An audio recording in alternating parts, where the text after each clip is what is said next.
নমস্কার বন্ধুরা, শম্পার পাঁচফোড়নের গল্প রান্নাঘরে আপনাদের স্বাগত জানাই। আশা করি সবাই ভালো আছেন ও সুস্থ আছেন। বাজারে এখন নতুন আলু চলে এসেছে। সেই ছোট ছোট বেবি পটেটো দিয়ে আমি এখন বানাবো সাদা আলুর দম। আমি এখানে নিয়েছি প্রায় 400 গ্রাম বেবি পটেটো, ভালো করে ধুয়ে নিয়েছি 6টা কাজু বাদাম, 1 ইঞ্চি আদার টুকরো, 2টো কাঁচা লঙ্কা আর 2 চামচ গুঁড়ো দুধ। প্রথমে আমি আলুটা সেদ্ধ বসাবো। গ্যাসে একটা কুকার বসিয়ে দিয়েছি। কুকারের মধ্যে আমি দিয়ে দিচ্ছি বেশ কিছুটা পরিমাণ জল। দেব 1 চামচের একটু বেশি লবণ। একটু বেশি লবণ দিয়ে আলুটা সেদ্ধ করলে কিন্তু আলুর মধ্যেও লবণটা ঢুকে যাবে। আলুগুলো দিয়ে দিলাম।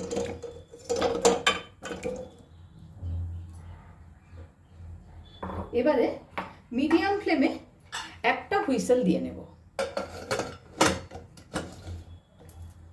কড়াই গরম করে কড়াইয়ের মধ্যে দিয়ে দেব সাদা তেল। আমি কিন্তু রান্নাটা সাদা তেলেই করব। তেলটাও ভালো করে একটু গরম করে নেব।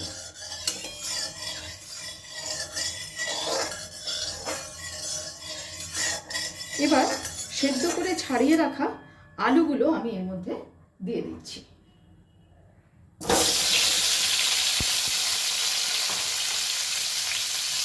দেব সামান্য একটু লবণ দিয়ে আলুগুলোকে খুব ভালো করে একটু লাল লাল করে ভেজে নেব।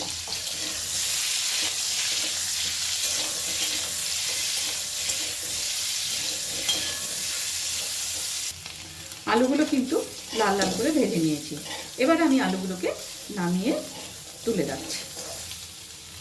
আলুগুলো লাল লাল করে ভেজে রাখছি। আলুগুলো লাল লাল করে ভাজা হয়ে গেছে। এবার আমি নামিয়ে নেব। ওই একই কড়াইয়ের মধ্যে আমি আর একটু পরিমাণ সাদা তেল দিয়ে দিলাম। তেলও গরম হয়ে গেছে।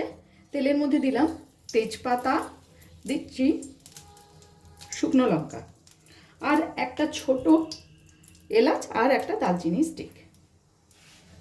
ফোড়নটাকে সামান্য একটুখানি নেড়ে নেব। এবার এর মধ্যে দিয়ে দিচ্ছি 1/2 চা চামচ পরিমাণ গোটা জিরে।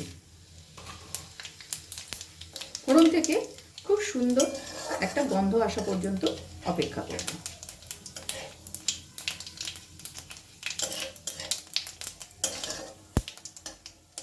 গ্যাসের ফ্লেমটাকে একদম লোতে করে দিয়ে দেব আদা আর কাঁচা লঙ্কা বাটা।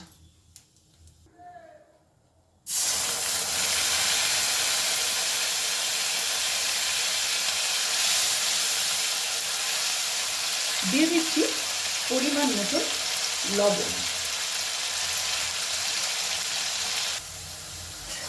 আদার কাঁচা গন্ধটা যাতে চলে যায় সেই পরিমাণ আমাকে একটু অপেক্ষা করতে হবে। মশলাটাকে একটু নেড়ে চেড়ে কষিয়ে নেব।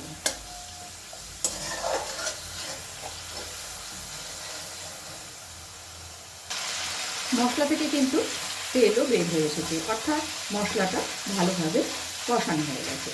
এখন এর মধ্যে আমি দিয়ে দেব কাজু বাটা। এই বাটিটা ধোয়া সামান্য একটু জলও আমি দিয়ে দেব। দিয়ে দিচ্ছি 1/2 চা চামচ পরিমাণ চিনি। খুব ভালো করে আবারও আমি নাড়াচাড়া করতে থাকবো, কারণ কাজু আছে তো নিচে লেগে যেতে পারে। আমার রান্না যদি আপনাদের ভালো লেগে থাকে, আর যদি এই ভিডিওটি আপনারা ফেসবুক থেকে দেখে থাকেন, তাহলে অবশ্যই পেজটিকে ফলো করার অনুরোধ করছি। আর যদি ইউটিউব থেকে দেখে থাকেন, তাহলে চ্যানেলটিকে সাবস্ক্রাইব করে পাশে থাকা বেল আইকনটি অবশ্যই প্রেস করবেন, যাতে আমি কোনো নতুন রেসিপি দিলে আপনাদের কাছে পৌঁছে যায়। আর অবশ্যই লাইক ও কমেন্ট করে আমার পাশে থাকবেন। ভালো করে আর একটু কষিয়ে নেব। গ্যাসের ফ্লেমটাকে এই সময় একটু মিডিয়ামে করে দিলাম।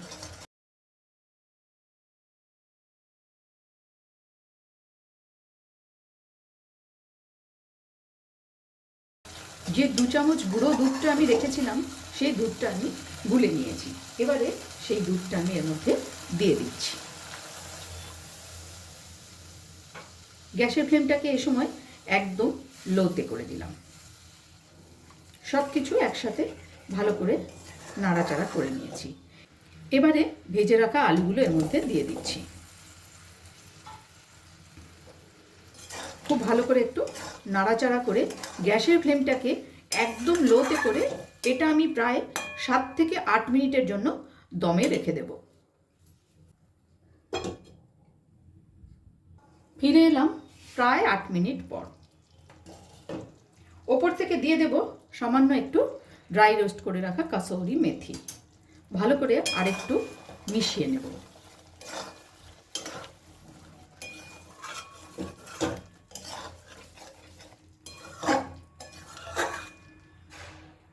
দেব 1 চামচ ঘি।